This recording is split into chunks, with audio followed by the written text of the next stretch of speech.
The confrontation, seconds before an Omaha police officer opens fire, shooting 39-year-old Danny Elrod 3 times. Police chief at this point sees nothing criminal in the officer-involved shooting. Chief says Elrod said he had a gun and shouted, "Shoot me," as officers closed in. Good evening, I'm Rob McCartney. I'm Melissa Fry. Police today released a series of images of Danny Elrod, including this one from a parking lot near the Family Dollar store on South 13th Street. 24 hours before Monday's shooting, police say Elrod made references to having suicidal thoughts. Team coverage starts with KETV News Watch 7's Alexandra Stone. She's live on South 13th. Melissa, minute by minute, Chief Todd Schmatter laid out what happened here, the chain of events that led a police officer to shoot Danny Elrod. Now, based on video evidence recorded on police cruiser cameras, the chief says the possibility of suicide by cop cannot be ruled out.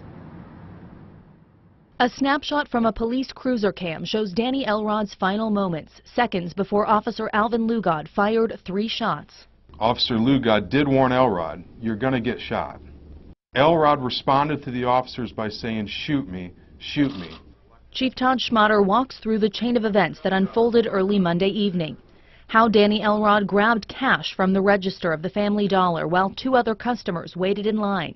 And just 4 hours after he'd gotten out of jail in Sarpy County. Minutes after the robbery, officers spotted Elrod just down 13th Street. At one point, he walked in front of a cruiser. From the first police contact to the gunshots, 98 seconds elapsed. According to the chief, 4 officers repeatedly asked him to stop and show his hands. The chief said Elrod ignored the commands and acted in a threatening manner. A taser deployment hit Elrod in the thigh and had no effect. The officers all said in their interviews that Elrod shouted to the officers that he had a gun as he held one hand at his waistband and reached into his waistband with the other hand at least 3 times. And when Elrod made an attempt to jump the fence, Officer Alvin Lugod opened fire. The chief says it was a split-second decision. Officer Lugod feared that Elrod was going to jump to the ground, pull a gun, and shoot Officer Bornhoff. Alvin Lugod is on paid administrative leave, pending investigations by Internal Affairs and a grand jury. Chief Schmatter says there is one central question. Was at the moment in time Mr. Elrod an imminent threat when Officer Lugod discharged his firearm? But another question, Elrod's state of mind. In police contact 24 hours earlier, the chief said Elrod expressed suicidal thoughts. Based on Mr. Elrod's actions, going into his waistband, making reference that he had a gun, asking the officers to shoot him, ignoring the commands, when he did not have a weapon, does play into elements of suicide by cop. Douglas County Attorney Don Klein says he hopes to get this case in front of a grand jury by early March. They're still waiting on toxicology results and ballistic tests. Alexandra Stone reporting live near 13th Street. Thank you so much. Well, Elrod's wife takes issue with the police chief. Our team coverage continues with KETV News Watch 7's Nicole Goodrich. Nicole?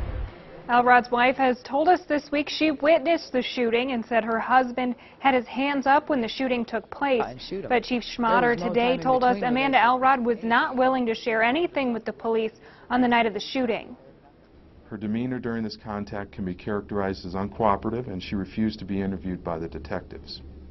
At a news conference this afternoon with defense attorney James Martin Davis, Amanda Elrod called that characterization unfair. You know, I don't know, whatever questions they have for me, I